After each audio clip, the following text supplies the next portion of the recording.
Well, Arun is standing by with news from the finance world. Arun, just how important are payments banks for financial inclusion? Well, that's right, Mark. Now, this payments bank and the small banks will play a crucial role as far as the financial inclusion is concerned, so that each and every citizen of the country can access the banking services. So that's the motto of the payment banks. We'll try to explore more about the payment banks, but first, the top lines. After issuing payment banks license, RBI might issue license for small banks by next month. Reserve Bank of India receives 72 applications for small finance bank.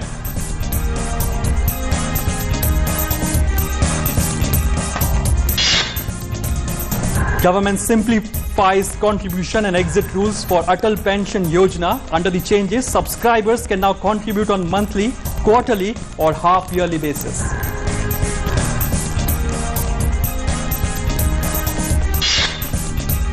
"46 cities to be soon developed as solar cities as the master plan is all set by the government, and Delhi, Bhopal, Guwahati, Chandigarh among the top cities to be developed as the solar cities.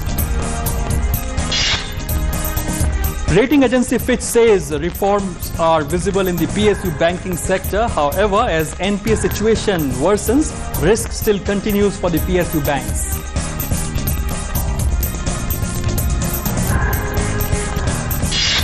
And Railway Officer Ashwani Lohani appointed as new Air India chief. He takes charge at a time when the Air India is surviving on 30,000 crore bailout package.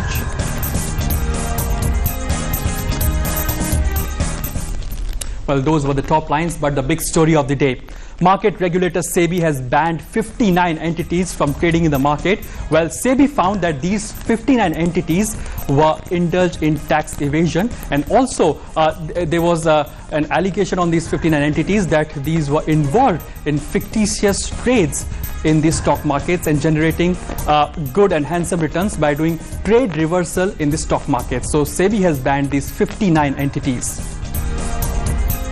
Well, good news coming in for people or students who are looking for education loan. Well, vidyalakshmi.co.in is the name of the website launched by the government. The motto of this website is to cater to the students who are looking for the education loan. Well, 13 banks have registered for this vidyalakshmi.co.in. Well, 22 different educational schemes are available on this portal. So if in case you're looking for an education loan, this is the government initiative to provide education loan to each and every student, and this website will play a crucial role in catering to the requirements of the education loan.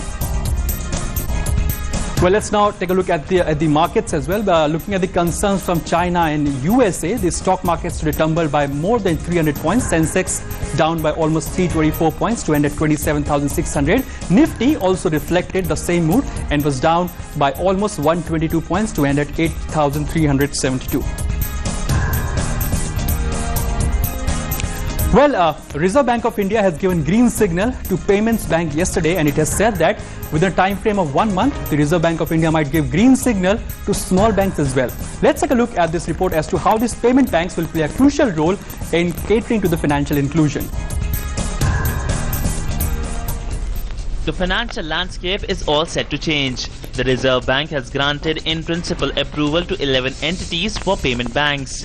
These are Aditya Birla Novo, Airtel, Cholamandalam Distribution Services, Department of Post, Finopaytech, National Securities Depository Limited, Reliance Industries, Sun Pharma's Dilip Singhvi, Paytm's Vijay Sharma, Vodafone M-Pesa and Tech Mahindra. There's a big difference between universal banks, as the regular banks are called, and payment banks. So let's understand what payment banks can do or cannot do. So what can a payment bank do? Accept demand deposit from individuals, small businesses and other entities. Hold a balance of up to 1 lakh rupees per individual. Set up branches, ATMs and correspondence. Issue debit cards. Offer internet banking. Accept remittances. Distribute mutual fund products, insurance products and pension products. What a payment bank can't do: accept NRI deposits, issue credit cards, set up subsidiaries to undertake non-banking financial services activities, or can't give a loan. Meanwhile, Reserve Bank Governor has said that these payment banks would not be a threat to existing banks. The universal banks can do anything these payment banks can do. and the payment banks can't do some of the things the universal banks can do. So in that sense, the payment banks are really useful only because they bring new players into the system who have existing businesses that can reduce the cost of access. And therefore, the payment banks will serve as feeders into the universal banks. This time around, the Department of Post, which missed the bus last time, got a license. Remember, the Postal Department has over 1,54,000 post offices, of which 1,30,000 are in rural areas, and together with a bank license, it can give a fillip to rural financial inclusion in the country. Financial inclusion की दिशा में हमारे 1.5 लाख जो post office हैं कश्मीर से कन्याकुमारी तक, they will play a very important role.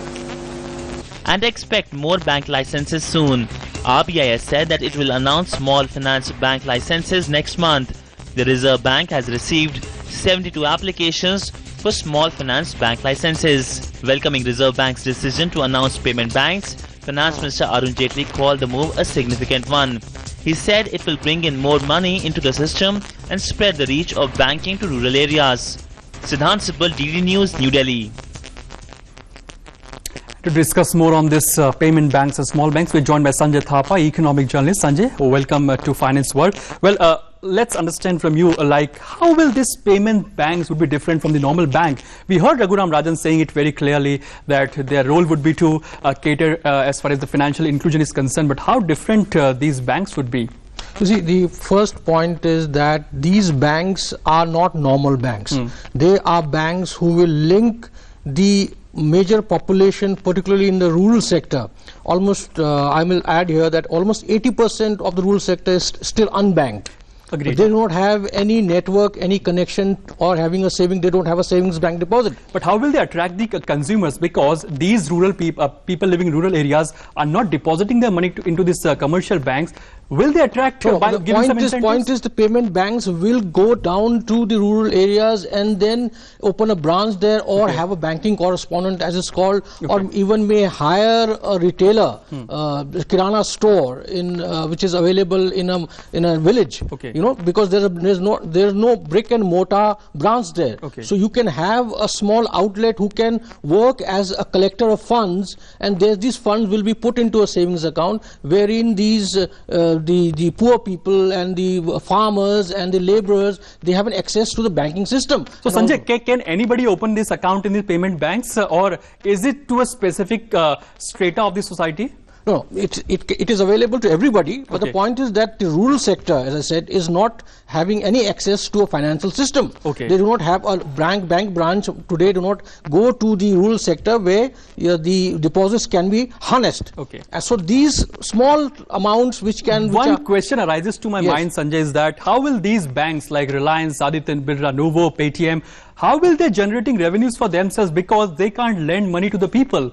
They can only do normal banking transaction. How will they make money out of this thing? So initially there is this concept of they will depend on volumes. You see, you will open a branch at various, as I said, 80% of the rural population is still unbanked. So they will mobilize these funds, this capital comes into the fund, and they will offer some kind of incentive, say an interest rate, which a normal banking procedure does give to you and me. So these same deposit rates will be applicable there, or they might be at a little higher also to incentivize the deposits. But Sanjay, there are various instruments like CRR, repo rate, reverse repo rate, SLR, all these instruments apply to the normal commercial bank or the PSU banks.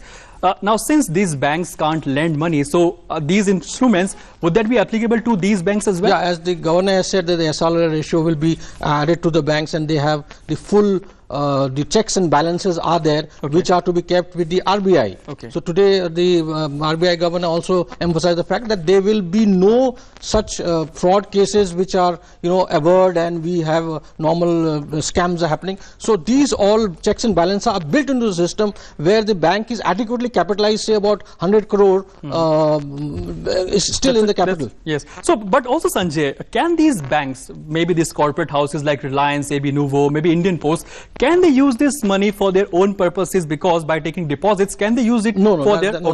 That is a very plain, straight away written law, a clause in the banking, new banking system, payment banking, that all these companies, corporates, will not be able to utilize these funds and make their book entries and small time make a financial adjustment in their balance sheets or profit and loss. Okay. So there's a transparency altogether. Exactly. These corporate houses can't use the money for themselves. But again, a basic question, Sanjay, which I'm eager to know also.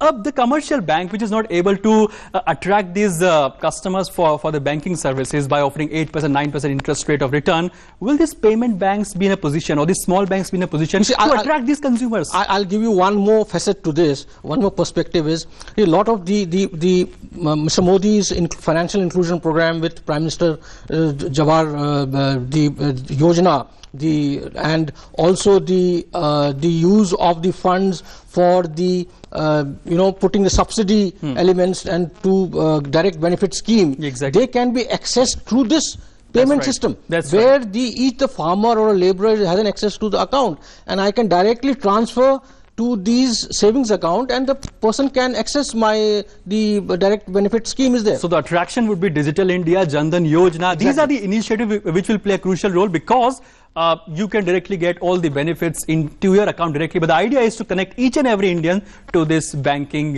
services. That's all. Jan Dhan Yojana is a major. Oh, that's it. Thank you so much, Sanjay, for coming and explaining in very simple and layman language what exactly is this payment bank. Well, that's it, Mark, as in this segment of Financial World. Well, back to you for the other news. Well, thanks very much, Arun. And let's now move on to some sports news.